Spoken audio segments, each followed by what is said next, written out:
They can't help themselves, can't they? Everything good and pretty has to be turned to ridicule.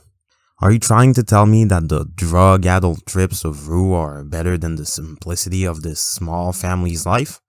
Of course they think so. Christianity? I just feel like if I grew up religious, maybe my life would be better. Well, I'm not gonna be friends with a Christian. Why? 'Cause they're judgmental. What, they're wrong because they're judgmental? Good, some people need judgment passed upon them.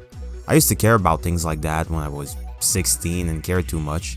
Now I understand the place for judgment. It's the thing that keeps all these awful behaviors at bay. In moderate quantity, of course. It's also ironic that she judged that family so quickly, thinking that they were like all Christians and, didn't meet them personally. It's almost like she's projecting. Like I said previously, propaganda doesn't have to be all out. The most dangerous form of it is the subtle one.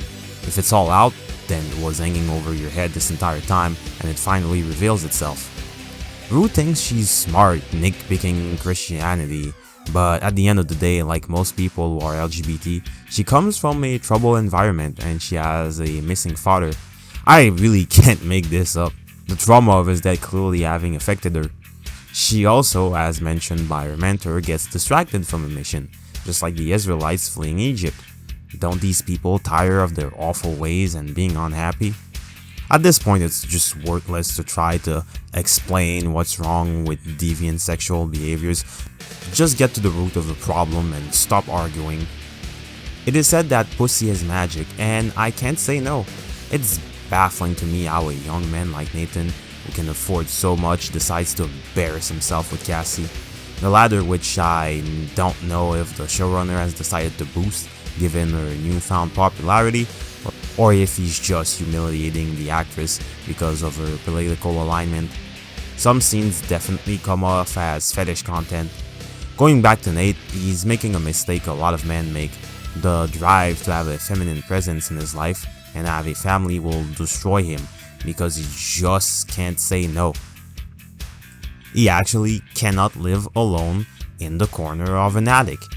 He brings into his house a woman who is searching for quarrel.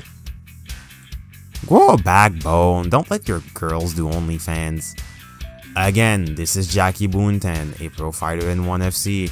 She has an OnlyFans now. They really did try to legitimize that platform.